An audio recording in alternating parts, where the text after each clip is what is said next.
오늘은 수치와 침뱉음이라는 제목으로 설교했던 찰스 스펄전 목사님의 설교를 통해서 이사야 50장 6절의 말씀을 묵상하겠습니다. 오늘은 이 설교의 서론 부분을 읽도록 하겠습니다. 먼저 본문의 말씀을 읽겠습니다. 나를 때리는 자들에게 내 등을 맡기며 나의 수염을 뽑는 자들에게 나의 뺨을 맡기며 모욕과 침뱉음을 당하여도 내 얼굴을 가리지 아니하였느니라. 아멘. 설교 내용을 읽겠습니다. 자, 이 선지자는 누구에 대하여 말하고 있을까요? 그 자신에 대해서일까요? 아니면 다른 누군가에 대해서일까요? 우리는 이사야가 여기서 기록한 것이 주 예수 그리스도와 관련되었음을 의심할 수 없습니다. 이는 우리 주님께서 누가복음 18장 32절에서 친히 언급하신 그 사건과 관련된 예언 중 하나가 아닐까요? 그때 주님은 12 제자들에게 이와 같이 말씀하셨습니다. 보라, 우리가 예루살렘으로 올라가노니 선지자들을 통하여 기록된 모든 것이 인자에게 응하리라. 인자가 이방인들에게 넘겨져 희롱을 당하고 능욕을 당하고 침뱉음을 당하겠으며 그들은 채찍질을 하고 그를 죽일 것이라. 자, 지금 우리 앞에 펼쳐진 본문에서처럼 채찍질과 침뱉음을 당한다고 하는 이 놀랄만한 예언은 정녕 주 예수님과 관련된 것이 틀림없습니다.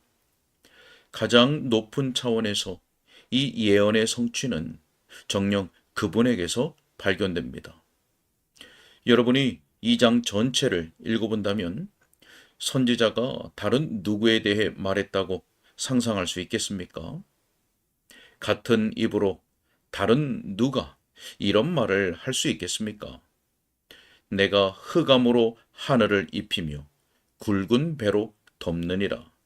나를 때리는 자들에게 내 등을 맡기며 나의 수염을 뽑는 자들에게 나의 뺨을 맡겼노라.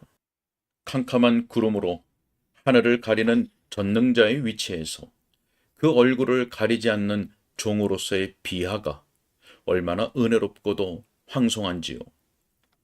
하나님이시며 인간이신 그분 외에는 다른 누구도 이렇게 말할 수 없었습니다. 그는 신적인 분임에 틀림없습니다. 그렇지 않고서야 어떻게 그가 보라 내가 꾸짖어 바다를 마르게 하며 강들을 사막이 되게 하며 라고 말할 수 있겠습니까? 또한 그는 동시에 슬픔의 사람이며 질고를 아는 자임에 틀림없습니다. 이 말 속에 깊은 비애감이 담겨 있기 때문입니다.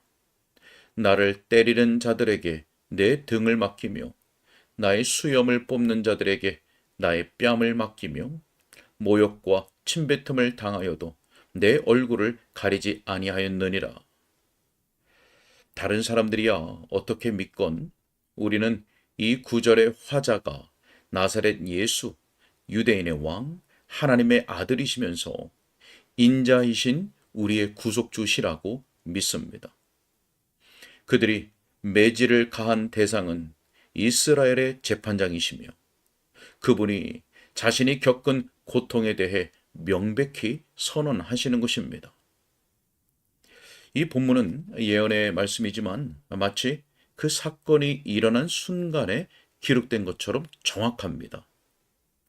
이사야는 복음서 저자들 중에 한 사람과 같았으며 그 정도로 우리 구주께서 견디신 고난을 정확하게 묘사하고 있습니다.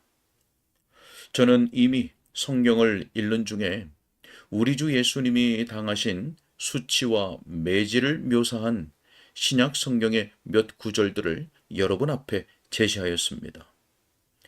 우리는 마태복음 26장에서 자기 동포들의 재판정 앞에 선 그분을 봅니다.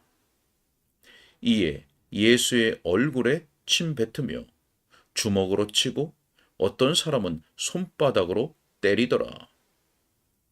자, 그분에게 경멸과 수치의 행동이 가해진 곳은 대제사장의 집 집들이었고 동포들 가운데였습니다. 그분의 최악의 원수들은 한 집안 식구에 속한 자들이었습니다. 그들이 그분을 멸시하고 조롱하며 거절하였습니다. 그분의 아버지 집에 딸린 소작 농부들이 서로 말했습니다. 이는 상속자니, 자, 죽이고 그의 유산을 차지하자. 이스라엘 집에서 그분은 이런 취급을 당하셨습니다. 그와 동일하거나 혹은 비슷한 부당한 대우가 헤롯 궁전에서도 가해졌습니다. 거기는 제가 유대인과 이방인 권력이 혼합된 옥감과 같다고 부르는 곳입니다. 거기에서 재판이 진행되었고 우리 주님은 한통속이 된 그 무리 속에서 조금도 더 나은 취급을 받지 못했습니다. 한통속이 된 그들에 의해 주님은 역시 조롱거리가 되셨습니다. 누가복음 23장 11절 말씀입니다. 헤롯이 그 군인들과 함께 예수를 업신여기며 희롱하고 빛난 옷을 입히더라. 자, 세 번째 공판이 신속하게 이루어졌으며 그분은 전적으로 이방인에게 넘겨졌습니다. 그때 총독이었던 빌라도는 그분을 군병들에게 넘겨주어 잔혹한 채찍질을 가하도록 했습니다.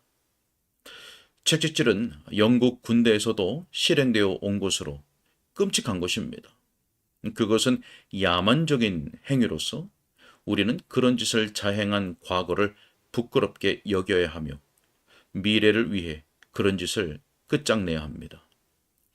모두가 야만인들만 사는 것도 아닌 나라에서 어떻게 오랫동안 그런 끔찍한 일이 용인되어 왔을까요? 하지만 우리나라에서 행해졌던 채찍질은 로마인들의 그것과 비하면 아무것도 아닙니다.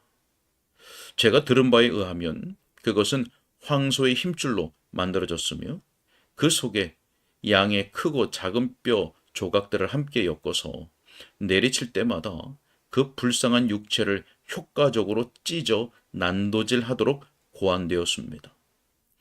채찍질은 그런 형벌이기에 일반적으로 죽음보다 가혹한 형벌로 간주되었으며 정말 이제 채찍질 당하는 과정에서 혹은 그 이후에 많은 사람들이 목숨을 잃었습니다. 우리의 복되신 구주께서 때리는 자들에게 그 등을 맡기셨고 때리는 자들이 그분의 등에 깊은 골을 남겼습니다. 고통의 광경입니다. 어찌 우리가 그것을 쳐다볼 수 있을까요? 자, 그것이 전부가 아니었습니다.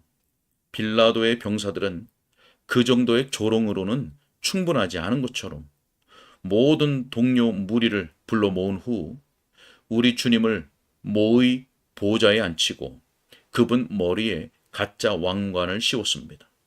그런 후 그들은 다시 그분을 손으로 치고 그분 얼굴에 침을 뱉었습니다. 그 무자비한 자들이 고안해 내어 복되신 그분에게 가했던 잔혹함은 달리 찾아볼 수 없을 정도입니다. 그들은 야만적인 놀이에 탐닉했지만 그 죄 없는 희생자는 아무런 저항도 항의도 하지 않았습니다. 이것이 그분의 고통스러운 인내에 대한 기록입니다.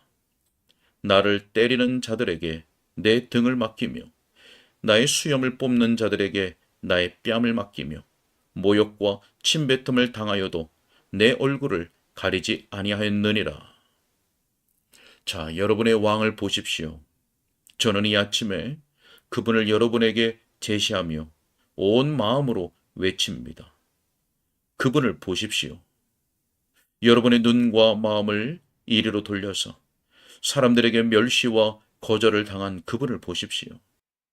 공손하면서도 사랑스럽게 그분의 고난에 대한 경외감과 그분의 성품에 대한 사랑을 담아 그분을 응시하십시오. 그 광경은 경배를 요구합니다. 여러분에게 상기시킵니다. 모세가 떨기나무 불이 붙었으면서도 사라지지 않는 것을 보았을 때 어떻게 반응했습니까? 그 떨기나무는 고통의 불 속에 있으면서도 파멸되지 않았던 우리 주님에 대한 적절한 표상입니다. 저는 여러분에게 돌이켜 이 광경을 보라고 권하지만 먼저 이 명령에 주의하라고 말합니다. 네가 선 곳은 거룩한 땅이니 내 발에서 신을 벗으라. 자, 십자가를 둘러싼 그 땅은 신성합니다. 고난당하신 우리 주님은 그분이 서신 모든 곳을 거룩하게 하셨으며, 따라서 우리의 마음은 그분의 고난의 현장을 서성일 때마다 경외심으로 가득해져야 합니다.